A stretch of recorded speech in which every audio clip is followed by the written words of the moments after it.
Quisiera de inicio presentar mi agradecimiento en lo personal a nombre de la Asociación de Municipalidades Ecuatorianas, a quien estoy representando en esta ocasión. Un saludo muy cordial a la superintendencia. El tema que nos ocupa es un tema que en definitiva nos permite ubicarnos en el sentido de que los procesos precontractuales y sobre todo la implantación del Sistema Nacional de Contratación Pública en el Ecuador se encuentra en marcha. El hecho mismo de tratarse la colusión como un acto, como un hecho consecuente de lo que es la contratación pública en el Ecuador, significa que de alguna manera estamos revisando el quehacer en la contratación pública en el país. Yo diría que si bien parte del 2009-2010, lo que tiene que ver con el nuevo sistema de contratación pública en el país, no es menos cierto de que el proceso se inicia prácticamente por el año de 1970, con la Ley de Licitaciones y Concurso de Ofertas. En esa ocasión, pues, existía un proceso que iba de doble lado, es decir, tenía doble vía. Debíamos pedir autorización a la Contraloría General del Estado, debíamos pedir autorización a la Procuraduría General del Estado respecto de los procesos de las bases que se denominaban, lo que es ahora los pliegos de contratación pública, y con la aquiescencia y la autorización de estos organismos debíamos corregir en inicio lo que eran las bases y posteriormente de corregidas teníamos que remitir para una aprobación definitiva y consecuentemente para poder hacer las invitaciones o la convocatoria a través de la prensa, y se lo hacía a través de, en 3 días, a través de uno de los periódicos de mayor circulación en el país. Evidentemente esto traía consigo una serie de problemas. La sola publicación en la prensa tenía un costo estimativo bastante grande. Con el nuevo sistema, de hecho, pues que esto es un ahorro fundamental, y aún más como que la condición de la contratación pública adquiere un tema muy diferente, se le enfoca de manera bastante diferente al anterior. En la anterior yo hasta me atrevería a decir de que el tema de la contratación pública era un tema solamente de membrete de la ley, porque de contratación pública solamente tenía el nombre. Tanto es así de que el Comité de Licitaciones, que en su primera parte inclusive tenía entre sus miembros a un miembro de la Contraloría, prácticamente lo hacía casa adentro en cada una de las entidades. Y las resoluciones que se tomaban, máximo obviamente llegaban a las oferentes, que eran los interesados en los concursos, en los procesos, pero para el gran público, que eran los ecuatorianos, que somos los ecuatorianos, no se llegaba a conocer.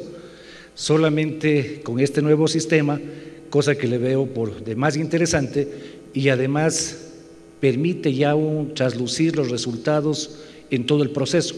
Esto para mí ya es un cambio fundamental e importante, por ejemplo. El tema que me toca abordar dice relación con la experiencia que vivimos los gobiernos autónomos descentralizados, y nos habla y nos dice los impactos de la colusión en los gobiernos autónomos descentralizados. Yo pienso que con la franqueza del caso deberíamos decir de que en verdad nos preocupa el tema, pero no ha sido el problema o el tema a tratarse prácticamente hasta el momento en su mayoría de tiempo.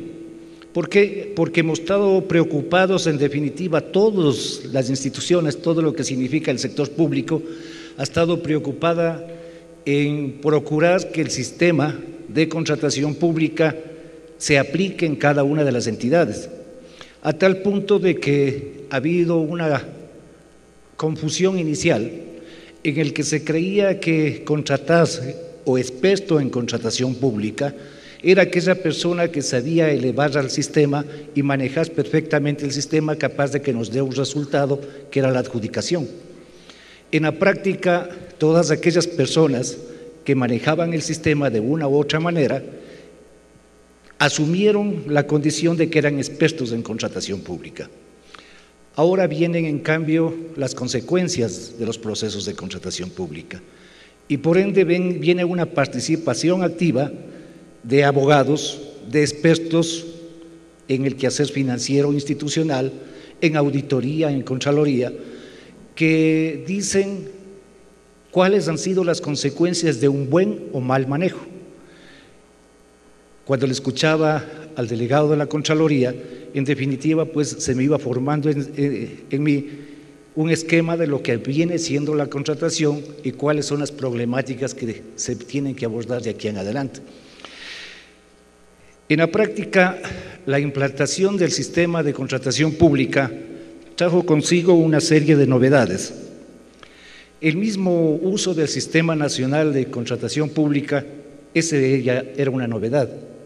De lo que nosotros estábamos acostumbrados a elaborar los pliegos para cada uno de los procesos de los concursos, en definitiva los abogados, hablo yo en mi caso, yo estoy inmerso en los procesos de contratación desde el año 1975 aproximadamente que comencé a elaborar. En esa ocasión pues teníamos que inspirarnos, cabe el término, los abogados para elaborar en cada proceso lo que eran las bases de los procesos. Y obviamente corríamos el riesgo de poner más o menos de acuerdo con la inspiración que teníamos o el tiempo o la predisposición que teníamos en cada uno de estos procesos y solíamos fallar. Dejábamos de poner una cláusula, dejábamos de poner una estipulación importante. La Contraloría vino en auxilio de eso y ustedes recordarán que con la ley anterior ya la Contraloría implantó en su primer momento un modelo de bases, un modelo de pliegos que serían ahora, pero que en su primer momento no eran de aplicación obligatoria. Posteriormente, con la reforma, ahora sí pues son de aplicación obligatoria y el INCOB es el organismo que tiene que seguir esa ruta para efecto de darnos unos buenos modelos. Inquietud en los gobiernos autónomos descentralizados han sido en la última época, por ejemplo, más allá de 53 resoluciones que ha tenido que dictar el INCOB posterior a la vigencia de la ley actual. Esto significó, podría ser el apuro en que debía darse la ley, el reglamento, que son apenas de pocos días, o en definitiva que debía implantarse y con la experiencia en el tiempo ir sufriendo los cambios necesarios. En el Ecuador estamos viviendo 4 a 5 años con el nuevo sistema. En otros países van más allá de 10, 20, 30 años y todavía no logran superar algunos de los inconvenientes que se presentan. Es por eso que las experiencias que aquellas personas que disertan sobre el tema de otros países no son valederas ahora para nosotros y con mucha eficacia porque han vivido en carne propia lo que ha sucedido. Con el nuevo sistema, claro, el uso era importante, el uso del portal ha sido también un elemento que para nosotros ha guardado una importancia sine qua non, fundamental. Podemos, en definitiva, a través del portal, contactarnos con el INCOB, pero a su vez también con los oferentes y podemos contactarnos también con aquellas personas que tengan interés en saber qué es lo que está sucediendo. También podemos saber si los bienes se encuentran a su vez en el catálogo o no están en el catálogo, han sido homologados o no son homologados. En la práctica es un muy buen elemento. Luego de esto, como elemento primero, yo quisiera dejar como un preámbulo que también tenemos preocupaciones, por ejemplo, en la fijación de los costos estimativos. Esa ya es una primera preocupación que tenemos como gobiernos autónomos, en cuál va a ser la fijación, por ejemplo, del presupuesto estimativo, partiendo, por ejemplo, no de un hecho colusorio necesariamente, sino de la presentación de ofertas a mayor costo y por ende la fijación como esquema de costos referenciales de mercado. El RUP, el Registro Único de Proveedores, en definitiva creo que ha marcado también un elemento fundamental dentro del quehacer de la contratación pública. En vez de tener varias listas de oferentes como teníamos en cada institución, ahora tenemos una lista única que parte del INCOB. Esto, de alguna manera, a las autoridades de turno, como que les permite descansar en la calificación de los oferentes, por lo menos en su inicio. Tendríamos la certeza de primer momento en saber si es idóneo o no es idóneo el oferente. Sin embargo, en la práctica sí hemos tenido inconvenientes. Personas que se han calificado en el Registro Único de Proveedores, que al presentar sus ofertas no han cumplido con las ofertas o simplemente han desaparecido. Y eso hemos tenido nosotros algunos inconvenientes, por ejemplo, en los municipios. Alguna vez se compró, por decirles, vestuario, uniformes para el personal, se pagó el anticipo y finalmente quien estaba debidamente calificado nunca más asomó. Y estamos con ese problema de que no tenemos, por ejemplo, la garantía de cumplimiento del contrato, porque en definitiva, por el monto, no había necesidad de pedir esta garantía. Ese es otro de los problemas que también sí nos llama la atención y que de pronto debería irse pensando en una posible incorporación nuevamente, por ejemplo, de una garantía de ese tipo. Si esto es que las garantías que se otorgan finalmente repercuten en el costo, pero más repercuten en el costo cuando a su vez se mandan a cambiar y no tenemos ni la garantía ni los uniformes, por ejemplo, en el caso que les menciono, y eso sí realmente trae problemas muy serios hasta el momento en los municipios, los hemos tenido y eso pues queremos transmitirles a ustedes como una experiencia sentida y vivida que parte de un hecho, no de la colusión, puede ser colusión, pero parte de un vacío también de la ley respecto de este quehacer. La publicidad ha sido un elemento fundamental en lo que tiene que ver con la aplicación del Sistema Nacional de Contratación Pública. Este mismo hecho de que poder conocerse a través del portal en forma permanente no lleva solamente al inicio, a la convocatoria, a la invitación, que es parte de la publicidad inicial, sino que nos permite ir conociendo en el tiempo el avance de los proyectos. Esto es importante, pero también es importante percatarse de que muchas veces la mala experiencia, también como que esa mala experiencia se vuelve un hábito de todos, porque observan el ejemplo, siguen el ejemplo muchas de las ocasiones y finalmente terminamos con los mismos problemas, ya no una institución, sino varias instituciones. Entonces también como que tiene que de alguna manera procurar revisarse.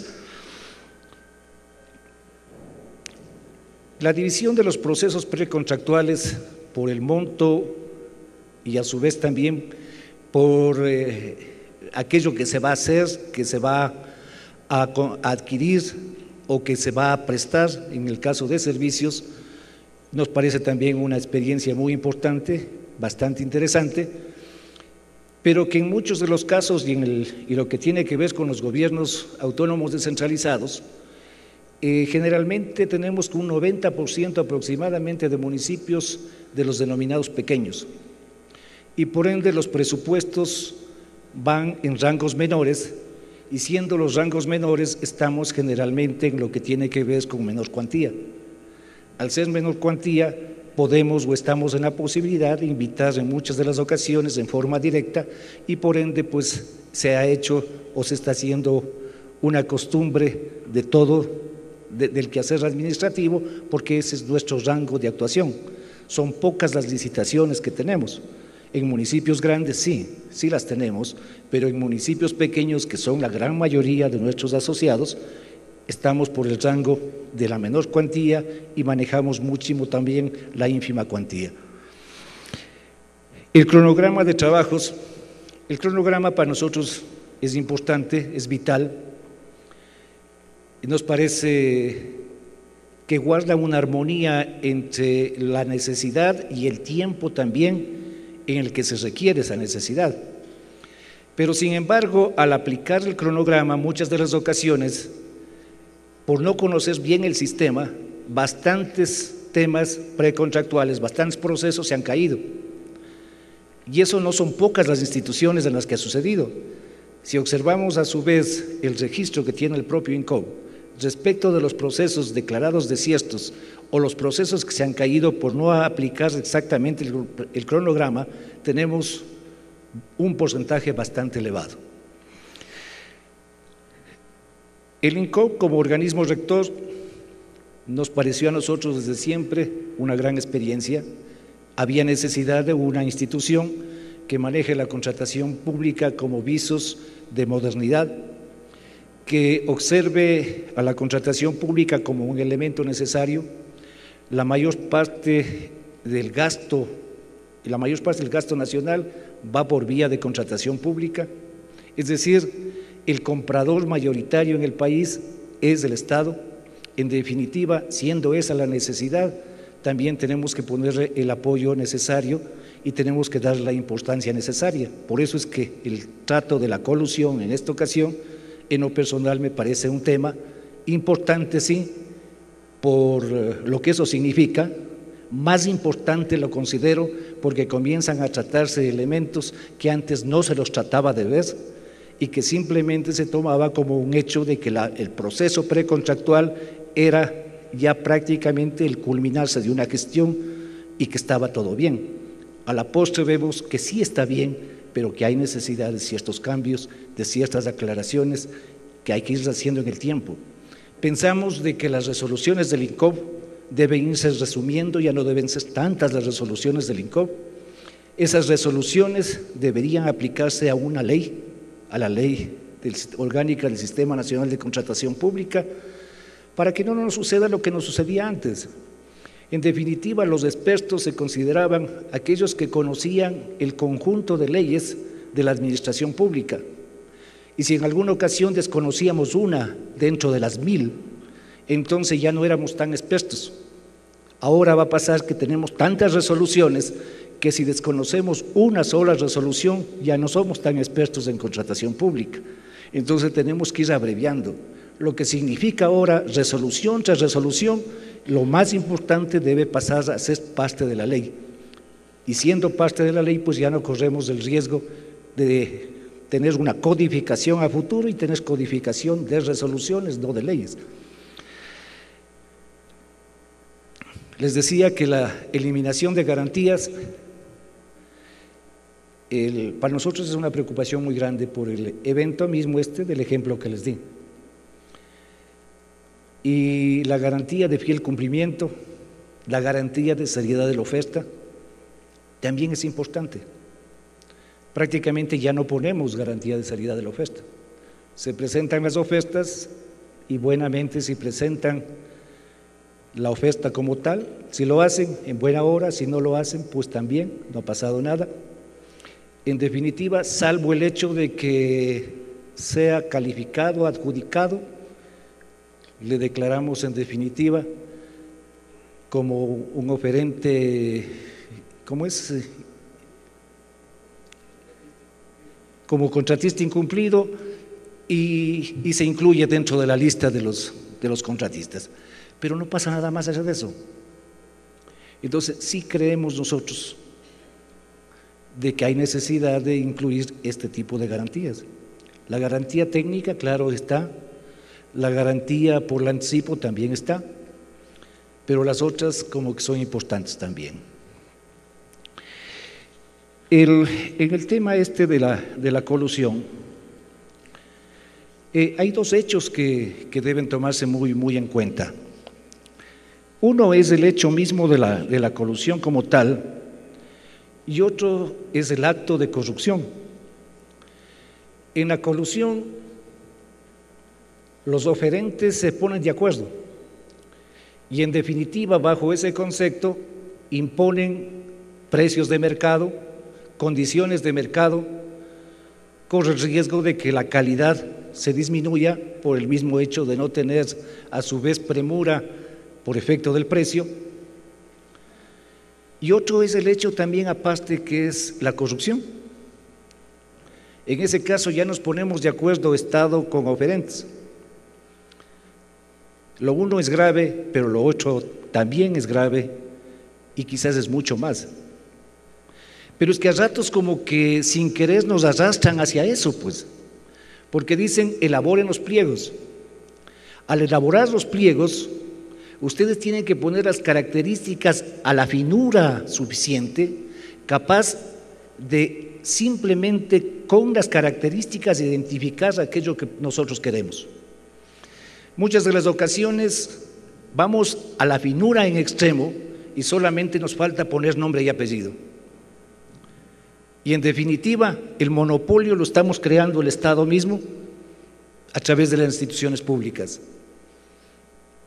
Queremos un carro 4x4, queremos un carro que tenga un mínimo su representación en el país de 20, 30 años.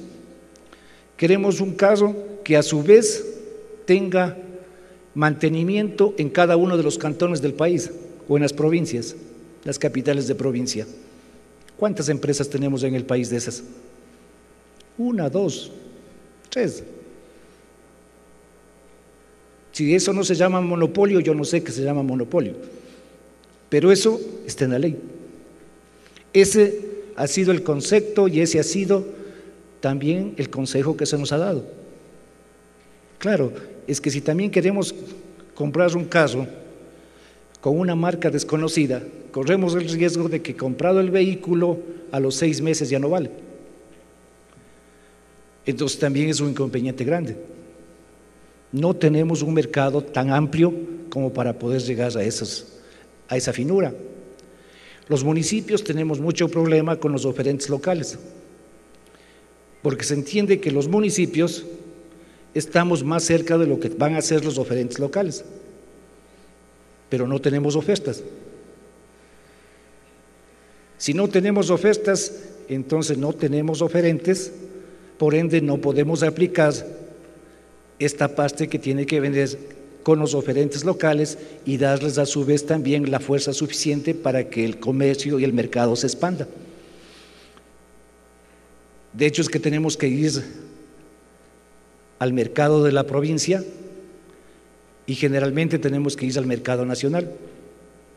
Nos manejamos más por el mercado nacional que por el mercado local, porque esa es la realidad. Muchas veces tenemos inconvenientes de que hay una sola gasolinera y por más resolución que exista respecto de los combustibles, es la única gasolinera que hay en el cantón y no nos toca más que comprarle a esa persona. Y además al dueño no le interesa participar en ningún concurso. A ellos les interesa comprar el combustible porque ese rato les pagan y les pagan en efectivo y al Estado tiene que esperarle para que presente la factura al mes y que le paguen a los 2, 3 meses. Esa es una realidad que tenemos y que vivimos.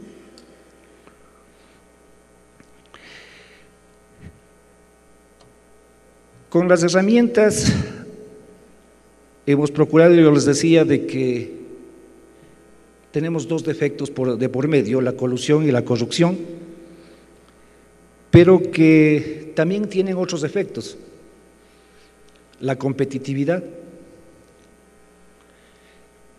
Si afectamos por el lado de la colusión o por el lado de la corrupción, en la parte de competitividad, pues ya no va a haber competitividad, va a haber acuerdos, y esos acuerdos traen consigo el incremento de costos, y con el incremento de costos tenemos menos obra, por ende tenemos afectación al presupuesto nacional. Teniendo afectación al presupuesto nacional, tenemos un perjuicio al Estado que sigue manteniéndose en más, no necesariamente por efecto de das coimas, sino por efecto del acuerdo que existen entre las partes para poner precios, y con eso tenemos un perjuicio en cuanto al valor real de los bienes. Se decía de que la rivalidad es un punto muy importante, porque con la apertura de mercado, la competitividad, la competencia del uno con el otro, lo que le hacen es que estar entre rivales y por ende procuren precios menores y condiciones menores cada uno para que a su vez puedan ganar. Pero vemos que a ratos no es así. Entonces tenemos los famosos carteles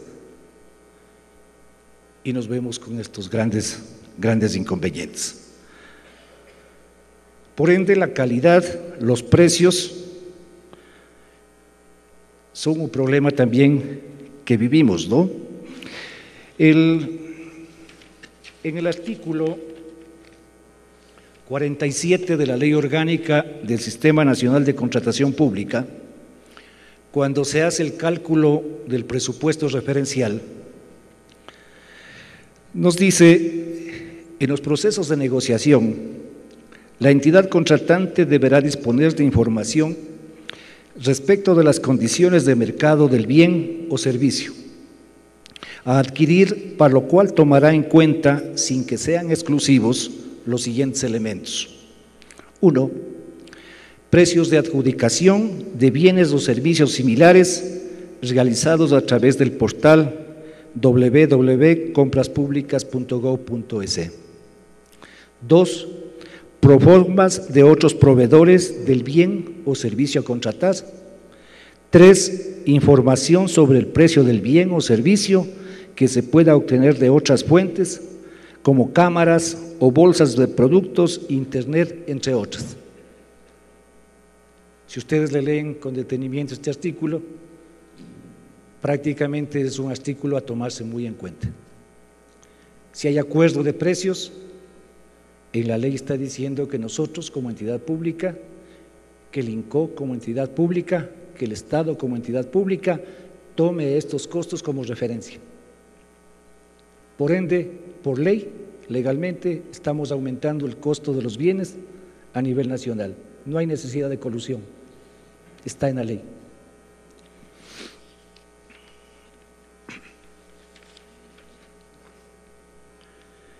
En la declaratoria de desierto, si revisamos el artículo 33 de la Ley Orgánica del Sistema Nacional de Contratación Pública, nos dice que puede declararse desierto por no haberse presentado oferta alguna, por haber sido inhabilitadas las ofertas presentadas por incumplimiento de las condiciones o requerimientos establecidos en los pliegos, por no celebrarse el contrato por causas imputables al adjudicatario, siempre que no sea posible adjudicar el contrato a otro oferente, y 4, por considerarse inconvenientes para los intereses nacionales o institucionales, todas las ofertas o la única presentada. No se deja en este caso la posibilidad de declarar desierto por cualquier causa que no sean las 4 indicadas. Pero tenemos un elemento, por ejemplo, que no se ha tomado en cuenta, pero que nos sucede con mucha frecuencia. Cuando se cuelga la red informática del INCO y que en definitiva ha determinado que se dejen sin efecto varios de los procesos. En la práctica ya no podemos subir al portal porque en definitiva nos pasamos del cronograma y eso fue posiblemente fuerza mayor o caso fortuito. Pero en la práctica debería ser considerado también como una posibilidad de declarar desierto o debería revisarse de alguna forma qué hacer con ese aspecto. Igual tenemos también la necesidad de declarar, por ejemplo, desierto en una puja. Cuando no llegamos al acuerdo en definitiva, a la negociación definitiva. Esa no está dentro de las causales.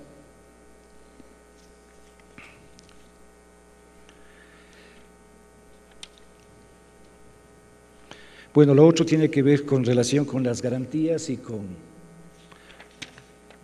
y también con las resoluciones del INCOB. Estas son, en resumen, algunas de las inquietudes que tenemos, sobre todo en los municipios. Creo que de alguna manera también se vuelve extensivo hacia el resto de gobiernos autónomos descentralizados. Tenemos algunos inconvenientes muy serios, por ejemplo, en las juntas provinciales, en las juntas parroquiales rurales. Si tratamos de conformar la comisión, por ejemplo, técnica, tenemos que en la junta parroquial, que además es un gobierno autónomo, por ende es una persona jurídica, las únicas personas que trabajan en la junta parroquial son el presidente de la junta, el secretario tesorero y máximo un técnico. ¿Cómo conformamos la comisión técnica? ¿Quién elabora el requerimiento.